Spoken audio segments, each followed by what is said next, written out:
Olá, pessoal! Sejam muito bem-vindos a mais uma entrevista para o Estratégia OAB. E hoje a gente vai contar um pouquinho sobre a preparação da Beatriz Scudeler, que foi aprovada de primeira no 31º Exame de Ordem da OAB. Então a gente vai descobrir quais foram as estratégias dela. E para nos ajudar, eu estou aqui com o professor Paulo Souza, que ajudou a Beatriz em todo esse processo. Sejam muito bem-vindos, muito obrigada por aceitar o nosso convite e parabéns pela aprovação, Beatriz. Obrigada. Então, para a gente começar, eu gostaria que vocês se apresentassem, para o pessoal conhecer vocês. Eu sou a Beatriz Scudeler, eu sou de Serquilha, interior de São Paulo. Eu fiz a minha preparação da segunda fase com o professor Paulo Souza, em Direito Civil, com mentoria, e acho que foi bem importante porque deu certo, né? E eu sou o professor Paulo Souza, professor de Direito Civil aqui do Estratégia OAB, tanto primeira quanto segunda fases. E hoje a gente vai bater um papo, acho que detalhar um pouco, compreender como é que foi essa caminhada sua, né, de longo prazo, eu diria, inclusive, porque a tua história é bem legal. Então, conta pra gente, já começa contando quando foi que você começou a se preparar, Beatriz? Eu comecei a me preparar no começo de fevereiro, porque a prova estava primeiramente marcada para abril, né? Do ano passado. Do ano passado. Aí a gente teve a pandemia, que foi em abril, 2 semanas antes da prova, eles cancelaram, suspenderam, né? Falaram que ia adiar, porque acreditava que ia ser 15 dias, né, da pandemia do Covid, mas daí se prolongou um pouquinho mais. Acho que a prova foi adiada 5 vezes, né, e foi só em dezembro, com todos os métodos de restrição, com máscara, foi bem... A segunda fase, então, que você começou a se preparar em fevereiro, é isso? Que foi a que eu fiz o cursinho com o professor. Que foi da primeira para a segunda que a gente teve esse tempo mais amplo, né, de suspensões. Para a primeira fase foi o Para a primeira fase prazo foi normal. tranquilo, né? Eu fui mais por conta, assim, estudei as matérias que eu tinha mais dificuldade, as matérias que eu já tinha mais facilidade, eu já deixei um pouquinho pro lado e fui focando mais no que eu não sabia, para tentar dar uma aumentada nos pontos, né? E você estudou quanto tempo até ser aprovado na primeira fase?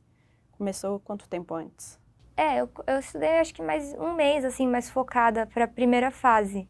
Mas eu já estava na faculdade, né? Daí eu já estava tendo aula, então tudo isso vai complementando. Aí no último mês, assim, antes da primeira fase, eu comecei a dar mais atenção, resolver exercício, assistir os vídeos no YouTube do Estratégia. Nossa, então estudou pouco, né? Assim, pouco tempo focada, né? Mas eu estava na faculdade, daí já estava tendo as matérias, tinha a prova da faculdade, daí você acaba estudando para a prova da faculdade e acaba também, né, dando uma compensada.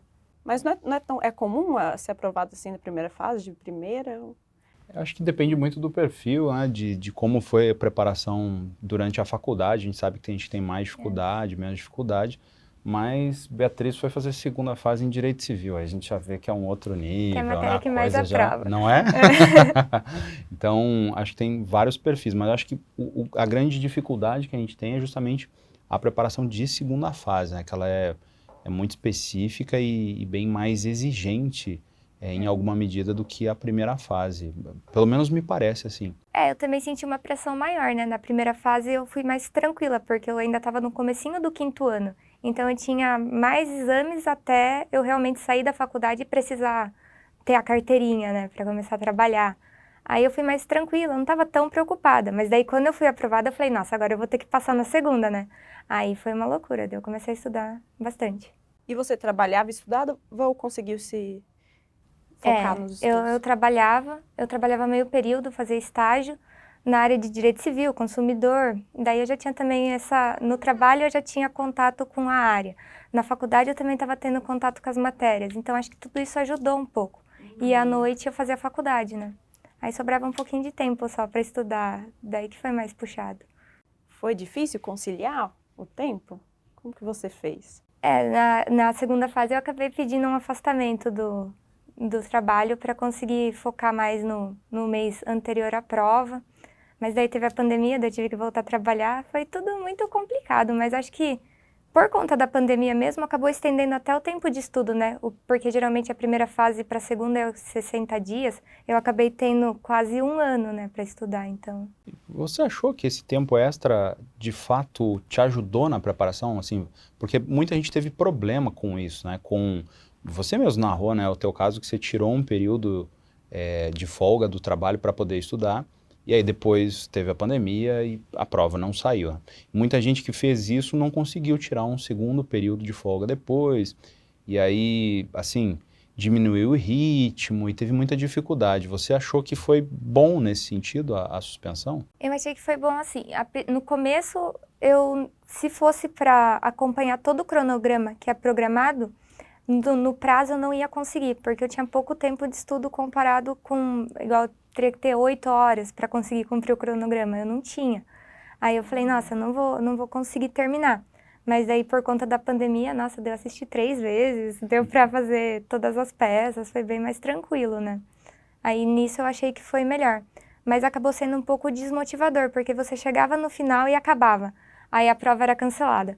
Aí você falava, nossa, eu vou ter que começar a estudar tudo de novo. Aí você começava a estudar e eles cancelavam de novo. Aí a cabeça foi ficando um pouco bagunçada, né?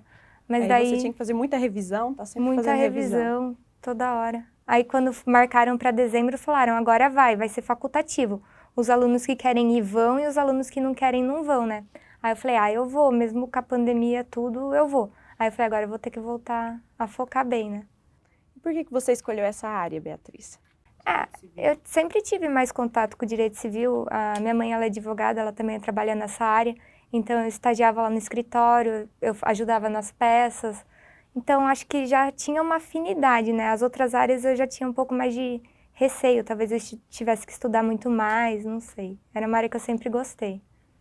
O que você tem para falar dessa área, professor? Eu tenho muita coisa para falar. Por que você acredita que as pessoas, que muitos alunos escolhem? A gente tem o direito civil, ele é a terceira disciplina, mais ou menos, que é terceira ou quarta disciplina mais procurada na segunda fase, né? Em primeiro lugar vem o direito penal e na sequência o direito do trabalho, que estão muito próximos, assim, em termos de inscritos no exame da OAB. Mas, curiosamente, o direito civil tem um índice de aprovação muito bom, né? Isso vai até um pouco contra o que as pessoas geralmente pensam, né? Acham que o índice de aprovação de civil é menor porque a gente tem genericamente uma quantidade de peças maior. Mas eu acho que esse é um ponto que até você deve ter visto bem, né, Beatriz? A gente foca naquelas peças que têm incidência mesmo, né, que eu até brinco, é o quinteto mágico, e que tem uma incidência que ajudam a montar essa estrutura de peças e deixa tudo muito mais tranquilo, né? É comum os alunos ficarem desesperados, e não só na segunda fase de direito civil, mas das outras disciplinas também, ficarem desesperados com peças muito diferentes, muito aleatórias, e no fim das contas esse tipo de coisa não aparece, né? Eu sei de relatos dos colegas professores aqui do Estratégia que isso também acontece lá. No direito administrativo o pessoal fica com medo, mas vai que cai uma ação de reintegração de posse. No direito do trabalho, vai que cai um HC, né? Coisa que, ok, pode até aparecer algum dia, mas assim, é extremamente improvável, né? Então, acho que esse é um ponto legal de estudo, né? Ter esse foco, e você com certeza com o tempo foi vendo isso também. Deve ter tido seus momentos de ficar pensando nas peças diferentonas, o desespero das peças diferentonas, mas no fim viu que basta saber a estrutura delas que consegue resolver isso com certa facilidade. E como é que foi na tua prova, quando você chegou lá, tinha um enunciado, porque bate o desespero, Nossa, né? e o enunciado correndo, eu lembrava de você falando assim, não leiam o enunciado correndo, vão com calma, não vá no final. Eu já fui lá no final, tipo, eu preciso saber. Aí eu falei, meu Deus, e engraçado que minha peça não foi um dos quintetos, né, que você falou que é o mais comum que caia. Mas a gente já tem a estrutura toda certinha, que você treina bastante com a gente, acho que isso ajudou, foi mais tranquilo, eu consegui identificar, eu li correndo, mas depois eu voltei e li, fui marcando, e eu sempre ouvi a vozinha na cabeça, vai montando a estrutura da peça, né? Aí marca os pontos importantes, aí eu fui fazendo a leitura com calma. Depois que você vê que você vai saber qual peça é, né, você já fica mais aliviado. Mas também se você vê e não Aí saber, acho que atrapalha a prova inteira. Eu comecei, o meu era uma das últimas peças que tem, assim, no direito civil, que era um embargos à execução, né? Aí eu comecei a ver, eu falei, nossa, já teve a petição inicial, já teve a apelação, já teve tudo. Eu falei, o que vai ser? Tá acabando todas as hipóteses que eu consigo ver, né? mas deu certo. Eu acho que esse é um ponto legal, né? Porque quando é petição inicial, você vai lendo e não Você tem já nada, sabe, né? né? E você, não, é uma petição inicial, é uma petição inicial, é uma petição inicial. E aí, quando não é, vai tendo essa sucessão de peças, né? Você, não é essa, droga. Não, também não é essa, droga. Eu falei, nossa, onde que vai acabar, né? Aí eu falei, já acabou quase tudo? O que que vai ser? Mas daí eu achei lá e deu certo. E como é que foi com as questões? Como é que você achou a comparação em termos de dificuldade de peça e questões? Eu tinha mais medo da peça, né? Porque eu tinha muito medo de errar o nome da peça e zerar. As questões eu sempre fui mais tranquila. Eu falei, acho que são 4, né? Alguma eu vou ter que saber. Mas eu tinha muito medo da peça. E no final eu achei que a peça foi mais fácil e as questões estavam mais difíceis. Eu não tinha tanto conhecimento na área que pediu, talvez, não sei. Mas tá tudo no código, né? Se você parar, respirar e começar a procurar, você vai encontrando e consegue elaborar alguma coisa. Quando você saiu da prova, falou, passei. Nossa, você acha que você passou, mas ao mesmo tempo você fala, nossa, mas e se, né? Vai que eu errei ali. Aí eu falei, vamos ver a resposta, vamos ver a resposta. Aí eu entrei no estratégia, já tava lá o professor corrigindo. Daí eu falei, nossa, a peça pelo menos foi. Inclusive, conta pra gente como foi que você conheceu o Estratégia, foi por conta das aulas gratuitas no YouTube? Quando que você resolveu adquirir? Eu comecei, quando eu estava na faculdade para estudar para a primeira fase, tinha bastante matéria que eu já tinha tido contato há mais de 2 anos, porque eles terminam muito antes, né? Igual direito penal, já tinha acabado. Então eu precisava estudar para conseguir fazer a prova, né? Aí eu comecei a procurar vídeo no YouTube e tive contato com estratégia. Daí eu gostei bastante da abordagem e comprei igual trabalho e penal para a primeira fase, que eram as matérias que eu tinha mais dificuldade. Aí a resto eu assistia no YouTube os vídeos de graça, mas foi interessante. Legal. Inclusive, tá avançando muito, né? A assinatura pro Estratégia OAB tá mudando muita coisa. Conta pro pessoal como que tá a assinatura, quais são os benefícios. Tá, inclusive quando você fez a gente ainda não tinha assinatura, né, até a aprovação, tá? A gente estava em fase de implementação e agora vem essa assinatura que facilitou bastante, né? Por exemplo, o teu caso que foi lá e comprou um pacote avulso de penal e trabalho para a primeira fase, já não precisaria, porque pelo valor da assinatura vale mais a pena, né, adquirir a primeira fase junto com a segunda fase, com a assinatura até a aprovação. O teu caso não, que você passou também de primeira, foi mais tranquilo, né? Mas a assinatura também dá um pouco de um certo seguro à aprovação, porque se der alguma coisa errada, enfim, você está lá com a assinatura e está tudo incluído dentro dela, né? Acho que essa é uma dúvida que a gente sempre recebe também.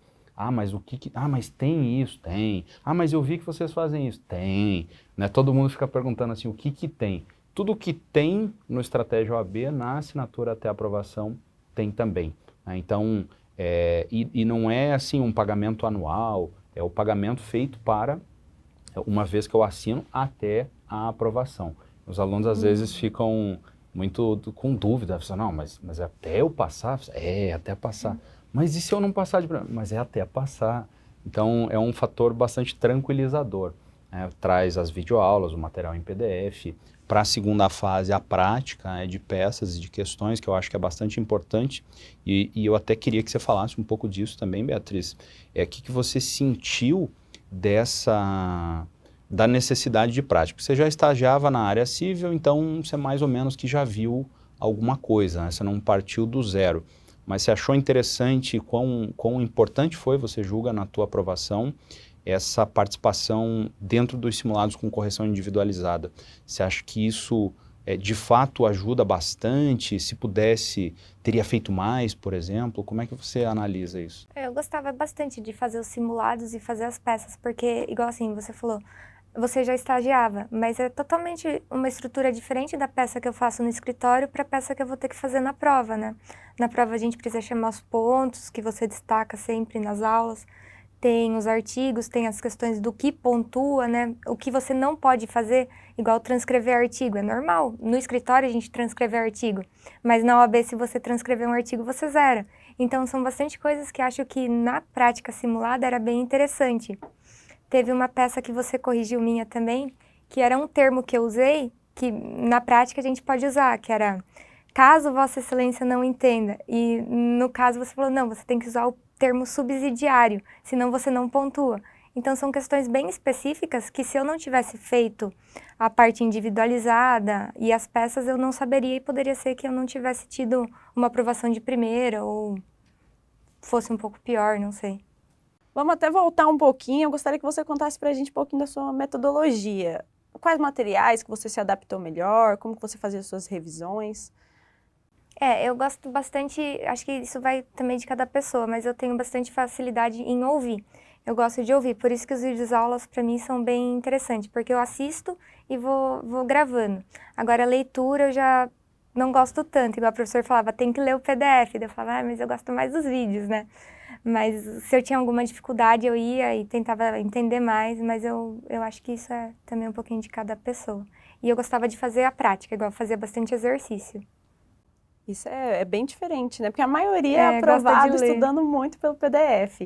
Mas é legal saber que tem pessoas que são aprovadas e se dão bem com a videoaula. Eu gostava bastante dos vídeos. Eu acho que essa parte da prática que é um diferencial muito grande que a gente tem no exame da OAB, muito por conta disso que você mencionou, né? A FGV, ela exige certos maneirismos, né? Certas estruturas bem consolidadas. Às vezes a gente vem da prática já sabendo fazer de uma certa estrutura, e no exame da OAB é um pouco diferente, né?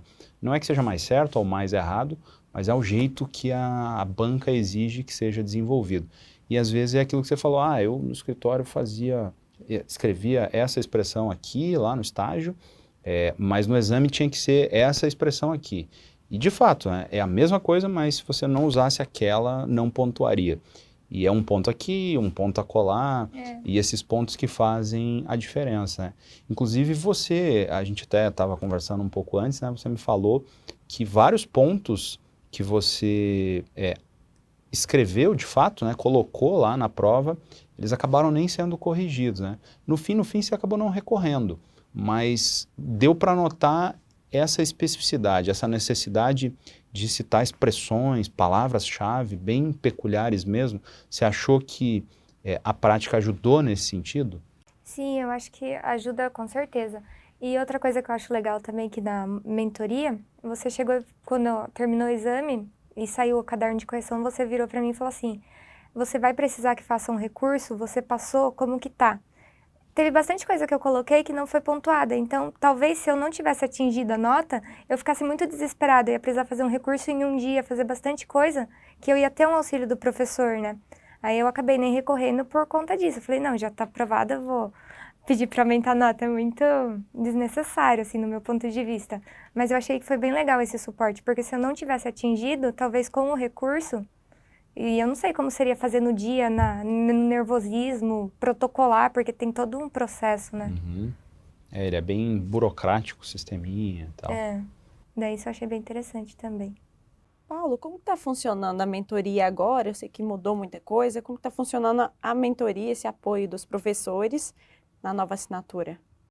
Hoje a gente trabalha com a mentoria, com transmissões pelo YouTube e também com as salas VIP, né? Essa foi uma inovação que veio na assinatura, que quando você, Beatriz, fez ainda a gente não tinha. As salas VIP, que são com uma turma pequena de alunos e tem esse contato muito próximo, né? Então, acho que esse é um auxílio bem interessante, a gente marca horários, tem um bate-papo próximo e os alunos eles conseguem trazer dúvidas mais pontuais, eu consigo mostrar ao vivo, falando, conversando, é uma oportunidade que a gente tem, inclusive, de conversar com os alunos ao longo da preparação. Então, isso ficou muito legal, assim, essa estrutura, eu gostei bastante. Eu acredito que isso traz segurança também na hora da prova, né? Você ter o apoio, mesmo sendo um curso EAD, né? Você sente essa segurança, esse apoio dos professores, essa proximidade. Sim, isso é importante, eu achei, pelo menos. Quando eu fui comprar, eu falei, nossa, será que eu compro com mentoria ou não, né?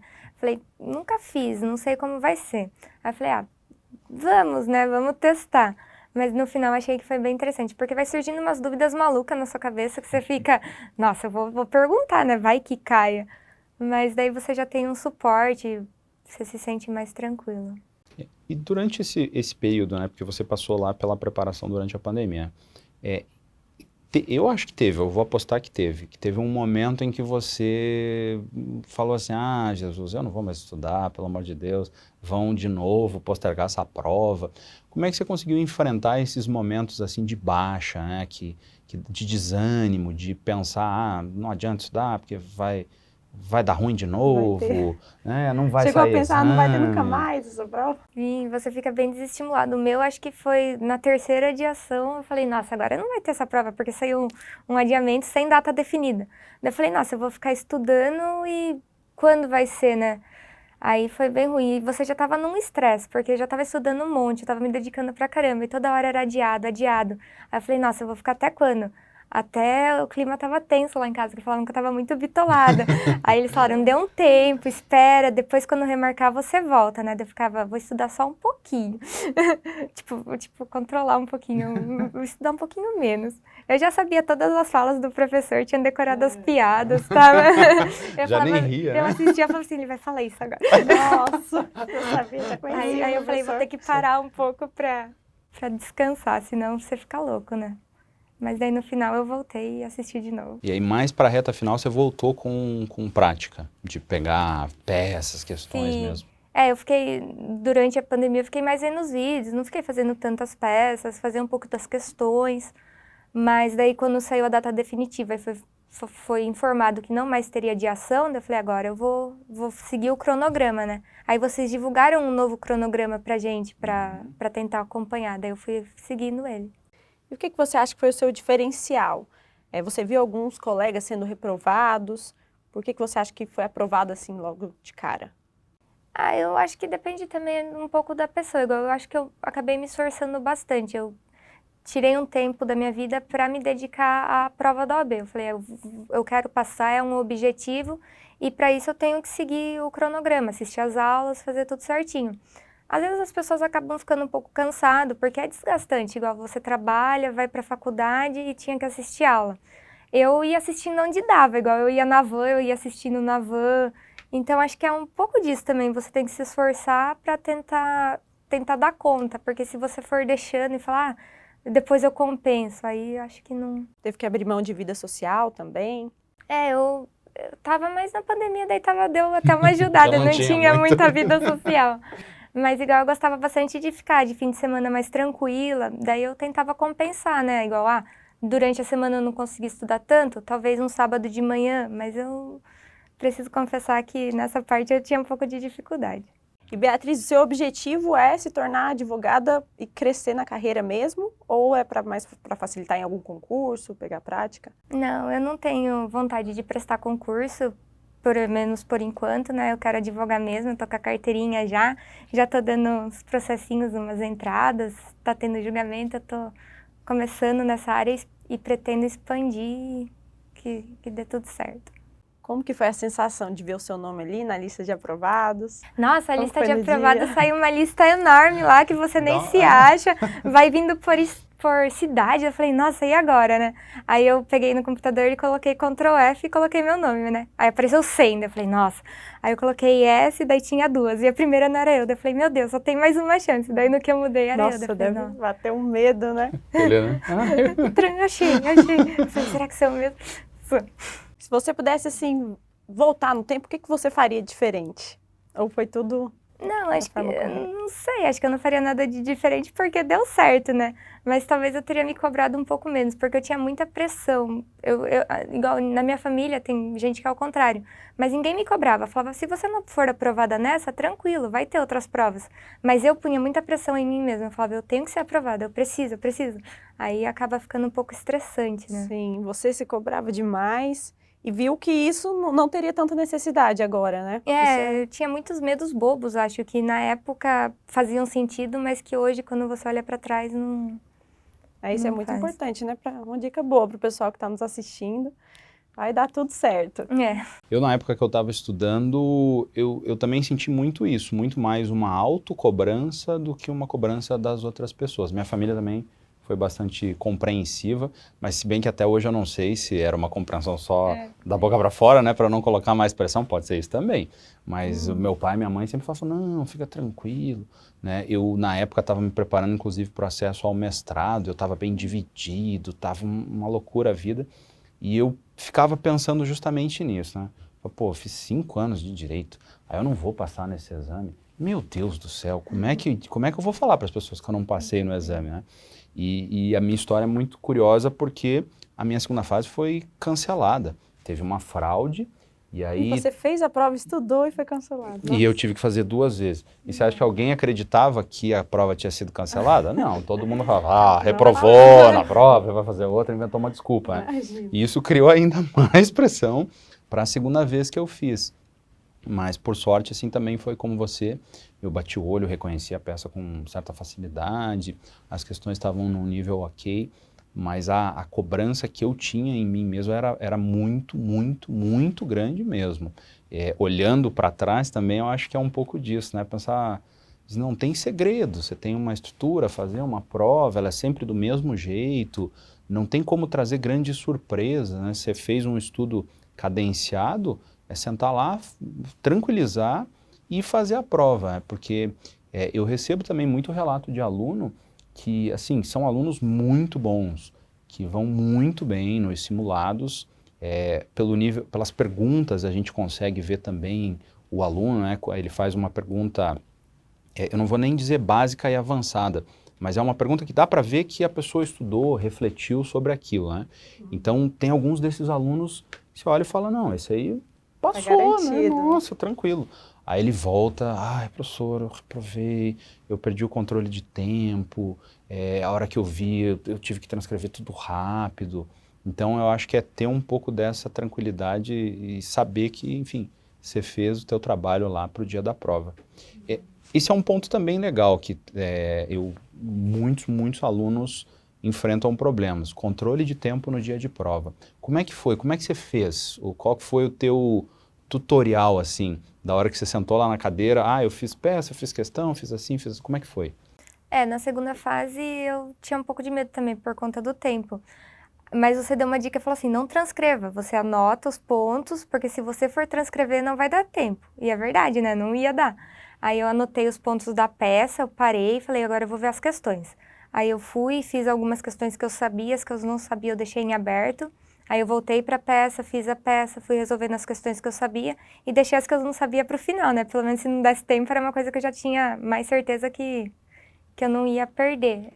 Falei, deixa aí, depois se der tempo de eu procurar no código eu volto e vejo. Se não der, vou garantir o que eu sei, né? Aí acho que foi mais assim, mas eu saí com meia hora, deu tempo até. Eu saí com tempo mais ou menos desse também, meia horinha assim, eu dei uma revisada final, que é também perigosa, né? Porque aí a gente começa... Eu fechei o caderno e falei, leve embora. Eu com uma questão, assim, eu comecei a revisar no fim, aí eu comecei a olhar e falei, não, mas será que não é tal coisa? Aí eu falei, não, deixa isso pra lá, fecha esse caderno, entrega essa prova e vamos embora, porque senão eu vou inventar aqui. O meu, no final, eu fechei assim, daí eu falei, nossa, eu esqueci de pôr o valor da causa, né? Aí eu falei, dá 10, 0,10, eu vou voltar lá por.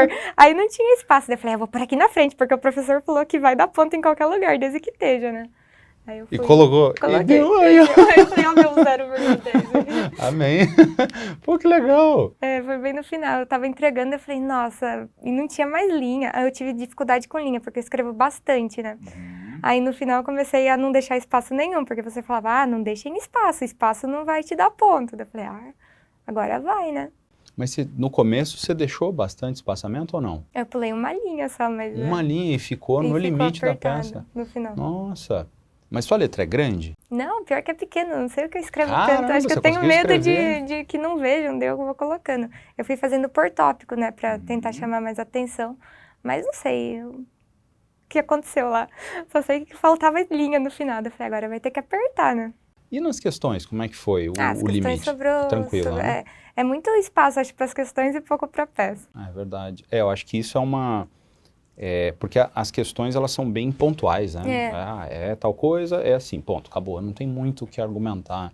Na peça, ao contrário, tem bastante coisa para ser dito. Eu sei que em direito do trabalho, em especial, a gente tem um problema ainda mais grave com esse espaçamento, acho que em penal também, por ele ser pequeno, né? Em civil nem tanto, mas você está aí para provar que também não é muita coisa. É que eu pensava assim, acho, nossa, se eu colocar isso, pode ser que não pontuie, mas e se pontuar, né? Então é melhor garantir.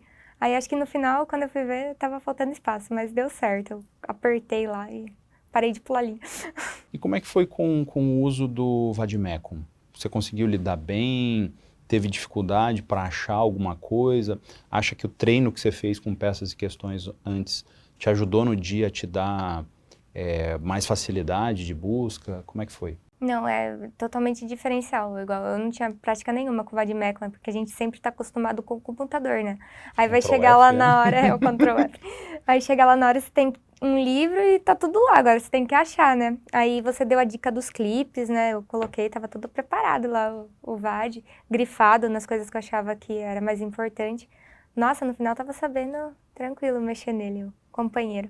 Como é que foi para você o envio das correções, dos simulados de correção individualizada, o retorno que eu te mandava dessas correções, no que isso te ajudou em termos de compreender o que tinha que fazer? Porque assim, não tem nenhum segredo, né, para a prova, mas tem uma certa estrutura que tem que seguir.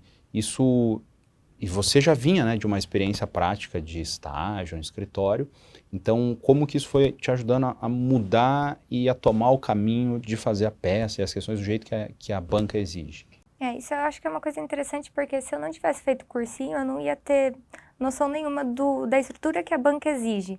Igual você já deu a estrutura toda mastigada. A gente fazia as peças, você já vinha e falava, ó, não precisa focar tanto nisso, foca mais nisso. Igual o artigo, é uma coisa que eu provavelmente não citaria. Aí você falava, ó, se você não citar, vai perder. Cita mais de um, porque às vezes você cita um e não é o que a banca exige. Então são dicas que acho que foi um feedback interessante, né? Que acabou... Certo, então para a gente finalizar, eu gostaria que vocês deixassem a dica final aí para os estudantes que estão nos assistindo e pretendem chegar onde você chegou com essa aprovação. A dica é faça estratégia OAB com o professor Paulo Souza em Direito Civil. Claro, além da dica da Beatriz de estudar com estratégia, mas muito mais é a prática. Eu acho que ao longo do tempo isso se mostrou e ao longo do que eu fui ouvindo aqui contigo, isso ficou bem claro, né? Essa necessidade em se ter a prática que é própria para a banca, que é própria para o exame da OAB. Não é um bicho de 7 cabeças, não é nada extraordinário, assim, não que a gente tenha inventado a roda ou saiba uma fórmula mágica, mas tem uma estrutura que, se você segue aquela estrutura, ela facilita bastante na sua aprovação, né? Apesar do grande conhecimento que às vezes você tem em direito material, em direito processual, mas seguir aquela estrutura ajuda bastante a evitar perder pontinho bobo, a evitar um nervosismo de um reconhecimento de peça, às vezes, que é muito natural. Eu, quando fiz meu exame também, estava desesperado a hora que vi minha peça, e mesmo nas questões, né, também conseguir entender que tem um controle de tempo para desenvolver a peça e as questões no dia da prova. Então eu acho que essa prática, ela é fundamental para quem se prepara para o exame da OAB, e eu acho que você deixou isso bem claro, assim, me deixou muito feliz, porque esse é um feedback que eu espero dos alunos sempre em relação àquilo que a gente está fazendo. Porque às vezes a gente tem o conhecimento material, mas na hora de aplicar, não é o que a banca está pedindo. Foi exatamente isso que você falou. A banca, ela exige detalhezinhos. Se você souber quais são esses detalhes, você acaba se saindo bem. Muito obrigada pela participação de vocês. Paulo, foi essencial sua participação aqui, deu várias dicas importantes, principalmente para o pessoal que vai seguir essa área, né, do direito civil. Meus parabéns, Beatriz, que você seja muito feliz como advogada. E obrigada a todos vocês que nos assistiram. A gente vai ficando por aqui. Se você gostou, não esqueçam de deixar o seu like, deixe seu comentário também, o seu feedback e até uma próxima entrevista. Tchau, tchau!